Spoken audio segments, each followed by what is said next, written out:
ये दुनिया सारी, समझनी है सब दुनियादारी, देखनी है ये दुनिया सारी, समझनी है सब दुनियादारी। हौसलों में भर के दम, आत्मविश्वास से बढ़ा कदम, देखनी है ये दुनिया सारी।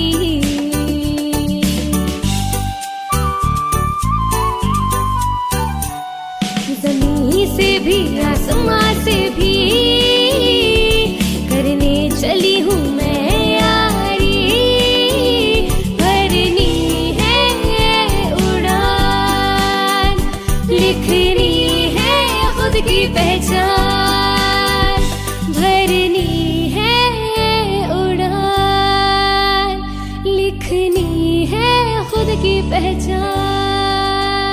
हेलो दोस्तों, हाजिर है हम चुलबुली बुलबुली के संग जीवन कौशल की नई डगर पर, ताकि आप रहें जिंदगी को पूरे आत्मविश्वास के साथ जीने के लिए तैयार। रूम टू रीड प्रस्तुत करता है जीवन कौशल शिक्षा पर आधारित कार्यक्रम हौसले की डगर। तो चलिए आगे बढ़ते हैं आज की कहानी के साथ। चाय तो हो गई, ये अखबार वाला अब तक नहीं आया क्या? शानू बेटा, जरा देखना, अखबार वाला आज का अखबार डाल के गया है क्या? शानू, ये लड़की भी ना अभी तक नहीं उठी। शानू की माँ, अरे शानू की माँ, ये शानू अब तक सो रही है क्या? नहीं, वो तो कब की जागी हुई है। जागी हुई है? कब से उसको आवाज दे रहा हूं। शानू बेटा, क्या हुआ है? सब ठीक है? सारी किताबें खोल के क्यों बैठी हो? पापा, मुझे क्लास की पढ़ाई करनी है। लेकिन बेटा, तुम्हारी परीक्षा को तो अभी देर है ना, अभी तो 2 महीने बाकी हैं। हाँ पापा, लेकिन मैंने सोचा है कि मैं अभी से सेल्फ स्टडी करूंगी, तो एग्जाम के टाइम मुझे ज्यादा परेशानी नहीं होगी। सेल्फ स्टडी यानी स्वयं अध्ययन, ये तो अच्छी बात है। फिर टेंशन क्यों लेना? नहीं पापा, वैसे तो टेंशन नहीं है, लेकिन अगले महीने गांव भी तो जाना है नाना नानी के पास। हाँ, वो तो जाना ही होगा। तुम्हारे नाना की तबीयत भी तो ठीक नहीं है कुछ दिनों से। ठीक है बेटा, तुम अपनी सेल्फ स्टडी की तैयारी करो, और हाँ, अगर हमसे कोई मदद चाहिए तो जरूर बताना। जी पापा।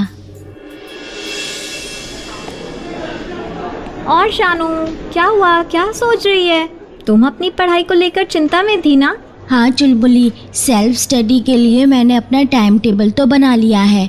उसमें मैंने उन विषयों के ऊपर ज़्यादा जोर दिया है जो मुझे कठिन लगते हैं, जैसे इतिहास और भूगोल। इन सब्जेक्ट्स के लिए मैंने ज़्यादा टाइम भी रखा है अपने टाइम टेबल में। लेकिन फिर भी मुझे लगता है अगर थोड़ी और मदद मिल जाती किसी से। अच्छा, सेल्फ स्टडी मतलब रिवीजन कर रही हो ना अभी तक के पाठ का? हाँ चुलबुली, लेकिन सिर्फ रिवीजन नहीं, वो तो पढ़ाए गए पाठ के होते हैं। रिवीजन के साथ साथ मैं आगे की पढ़ाई भी कर रही हूँ। ओह अच्छा, ये अच्छा आइडिया है। पर तुम अभी से आगे के पाठों पर ध्यान क्यों दे रही हो? बुलबुली, मुझे अगले महीने गांव जाना है अपने नाना नानी के पास। नाना जी की तबीयत कुछ दिनों से ठीक नहीं है। उसी चक्कर में मेरी 15 दिन की क्लास मिस हो जाएगी। मैं उसी चिंता में हूँ कि उन 15 दिन की पढ़ाई मैं कैसे मेकअप करूँ।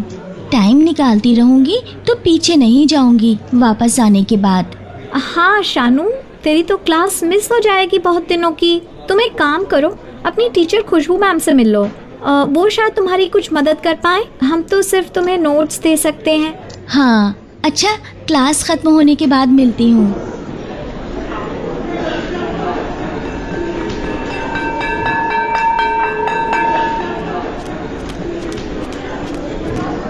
खुशबू मैम। हाँ शानू, बोलो। मैम, आपसे कुछ मदद चाहिए। मैम, मैं आजकल घर में सेल्फ स्टडी करती हूँ ताकि मैं क्लास की पढ़ाई ठीक से समझ सकूँ और पढ़ाई में पीछे ना हो जाऊँ। ये तो बहुत अच्छी बात है शानू। मैम, प्रॉब्लम ये है, मुझे लगता है कि इतिहास और भूगोल में मैं थोड़ा पीछे हूँ और मुझे कुछ चैप्टर्स में थोड़ा अधिक जानने की इच्छा है, इसीलिए आपसे मदद मांगने आई हूँ। शानू, तुम्हारी ये जानने की इच्छा बहुत ही तारीफ करने लायक है। सेल्फ स्टडी यानी स्व अध्ययन हमें किसी विषय को अधिक जानने के लिए मदद करता है। इसके द्वारा किसी विषय को पाठ्य पुस्तक या क्लास में टीचर द्वारा दी गई जानकारी से हमें अधिक जानने का मौका मिलता है।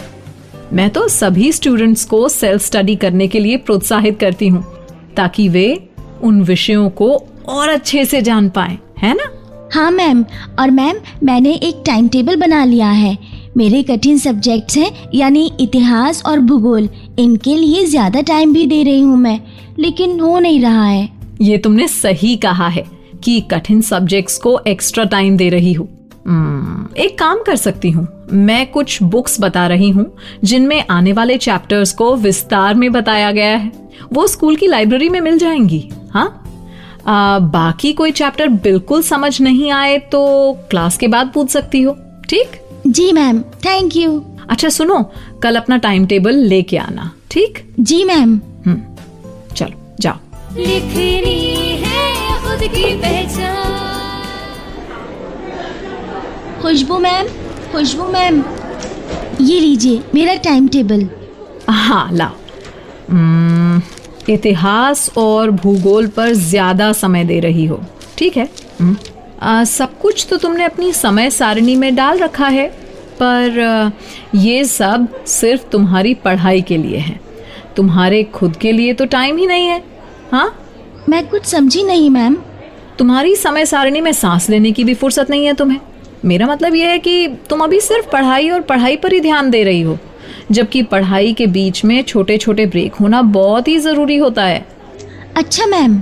हाँ, सेल्फ स्टडी में अगर ब्रेक नहीं दोगी तो तुम बहुत ही जल्दी थक जाओगी, क्योंकि देर तक पढ़ने पर हमारा शरीर और दिमाग बिल्कुल जल्दी थकने लगता है, समझी?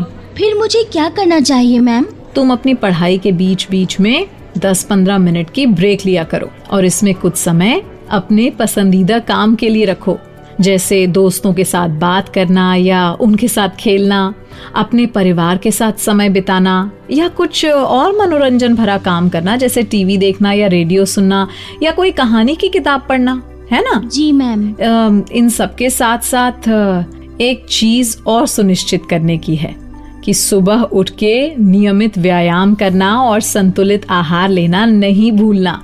इससे तुम्हारे शारीरिक और मानसिक दोनों के विकास में मदद मिलेगी और तुम थकोगी नहीं। ठीक है मैम, और एक बात है, मैं अगले महीने 15 दिनों के लिए गांव जाऊंगी नाना नानी से मिलने। नाना जी की तबीयत कुछ दिनों से ठीक नहीं रह रही है। मैं उन दिनों की क्लास मिस करूंगी मैम। कोई नहीं, तुम जाने से पहले मुझसे मिल लेना। मैं तुम्हें आगे के चैप्टर्स जो पढ़ाऊंगी वो तुम्हें बता दूंगी। अगर कोई विषय समझ ना आए तो मेरा फोन नंबर ले लेना और मुझसे बात कर लेना। हो सकेगा तो वीडियो कॉल पर मैं समझा दूंगी। और हाँ, तुम किसी विषय का सारांश लिखकर उसकी फोटो खींचकर भी भेज सकती हो, मैं देख लूंगी। ठीक? तुम्हारे पापा के फोन पर इंटरनेट की सुविधा है ना? जी मैम, है। और अभी अगर किसी चैप्टर में कोई सवाल समझ में ना आए तो मुझे क्लास के बाद पूछ लेना। मुझे फोन पे भी पूछ सकती हो तुम। पक्का मैम, बहुत बहुत धन्यवाद।